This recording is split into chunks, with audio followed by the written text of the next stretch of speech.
Yeah. Hear, like, what does it mean to practice it? Yeah, and that, I guess, was part of your original question. The practice of it is, there's a lot of scholars out there, a lot of people who read lots of books and can tell you all kinds of smart stuff. That's not me, right? I'm not a smart guy. I graduated college, I did all right, but I'm not a scholar.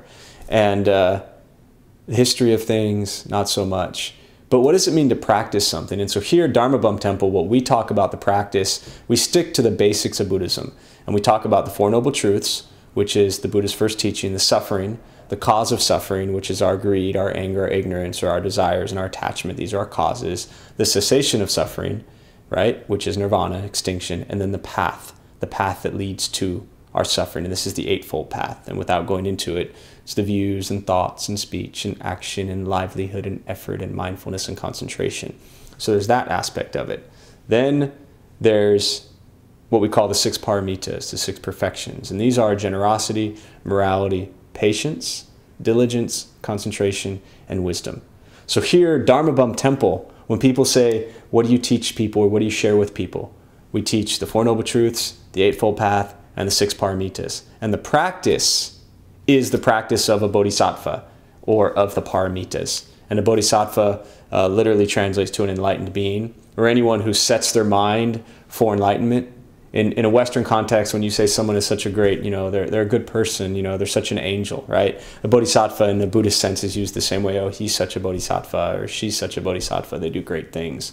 So very much the same way. So when we do an intro class here and we talk about practice, we look at our day. How are we practicing generosity, right? We don't just sit up here on a Sunday night and talk about it. Well, we do. And then we encourage people tomorrow, when you wake up on a Monday morning and you start your day, how are you practicing generosity? Not just with money, generous with your time, right? Generous with your effort to help somebody else, generous with your space, with your things. Morality. Where is your sense of morality in your life? How moral are you in your day? Watch these things. Patience. So all of these things we work on integrating into our life. That's why you could be Catholic and still practice these six things of generosity, morality, patience, diligence, concentration, and wisdom. These aren't things that Buddhism has made their own and coined. They're just practices to help us, in essence, I think, do what we're all trying to do, which is be a little more peaceful and happy throughout our day. It's really what everybody who comes here, they're not coming here because they're perfectly peaceful and happy. They're coming here because they're struggling with something. Just like I came into Buddhism because I was struggling with something, Now I see the universal aspects of Zen. You said like being peaceful and happy and how that can relate to anyone's religion or walk of life. But when you mentioned that one of the Four Noble Truths was being free of desire, to me that sounds like that is an extreme idea. Because you don't have to. You could go and talk about The Secret if you want, but that's one thing that you hear a lot with New Age philosophy is that desires are a good thing. We're given a desire because that's something that that we're meant to have, or that we need to have a direction to be moving towards something. And yeah, it's really interesting to hear you say that we need to be free of desire to be truly happy. Because that sounds like that's almost going, it's contradicting what you said earlier about not taking an extreme version of Buddhism or living the Zen lifestyle. Right. But to really follow the Four Noble Truths and not have desire, it really is an extreme shift in how people are going to live their day-to-day life. Very much so. And it's important to understand that, what the Buddha taught initially was to a group of monks. He wasn't initially teaching to downtown San Diego in the year 2010. These were monks. They had taken a life and a vow of celibacy. They'd shaved the head, they wore the robe, and they lived an already simple life. And so desire, his teaching was that the root cause of our suffering is our desires, our cravings, our attachments. It's not so much about being happy, right? And this is where it gets into two levels, and this is the challenge that we face. There's kind of an expression in Buddhism where you say the unenlightened mind cannot understand the enlightened mind. And so the Buddha that's what the Buddha means, awakened, right? Was an enlightened man. And he taught. And so we sit here as unenlightened people, and we try to make sense of what the Buddha taught. And I know for me, I look at it at two levels. In my own personal life, trying to understand what the Buddha taught and how it plays out in my personal life.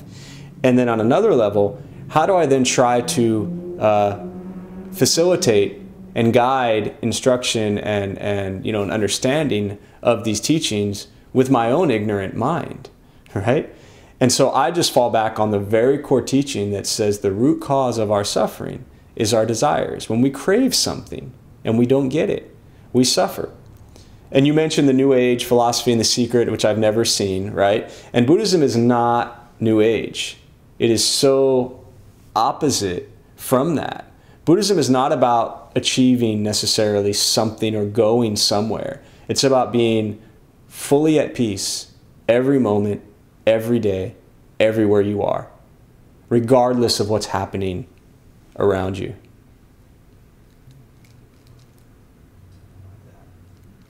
It's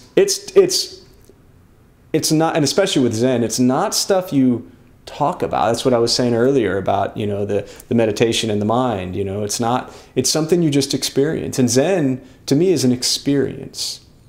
It's complete observation. When you get angry, experience, what does it feel like to be angry? And then stop for a minute and look inside and say, what is the cause of my anger? Usually it's because I'm not getting what I want, right?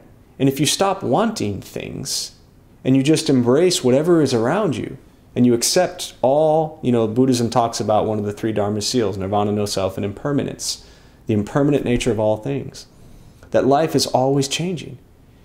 And suffer is a very strong word. It comes from the root word dukkha, which translates to suffering. And that's a very strong word where Buddhism says life is suffering. It doesn't mean life is all negative and all full of, junk. It just means that throughout your life, you're going to suffer a lot. There will be a lot of pain and suffering with your life, And when you do suffer, understand where that's coming from. And so I very much take this Dharma Bum approach where I'm not a monk, right?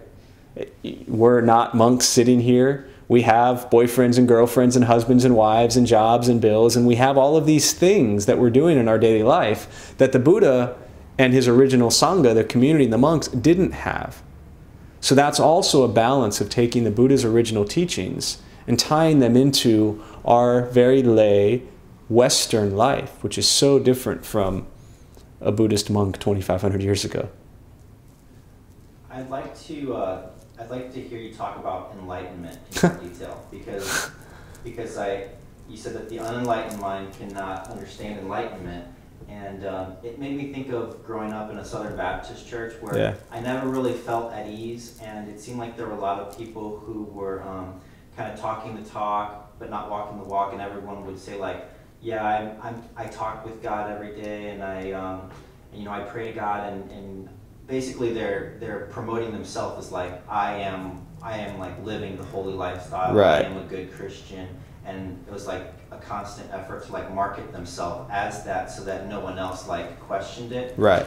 And so I'm wondering, do you, in the Zen community, do you ever hear people say, I'm enlightened, or is it like everyone just agrees that we're all unenlightened and we can't ever be enlightened? It's just like it's a star that we're aiming toward, but we're never going to get to the star? Is that? Yeah, there's a couple things. First of all, you would never say, again, it's an expression, but an enlightened person would never say they were enlightened. So if you ever go to a Dharma teaching and you sit down and this teacher sits down and says, I'm an enlightened being, the first thing I would do is probably get up and walk out. An enlightened being wouldn't say they were an enlightened being, right? And in the Buddhist teachings, my understanding of it is that we're all already enlightened. So it's not that we have to achieve anything. It's not that we have to go anywhere or gain any sort of greater understanding, right? We are already enlightened. We just have so much stuff going on. I'll give you an example. So picture a kind of a round, cylinder glass vase, right? And in this vase is water maybe 3/4 high, right?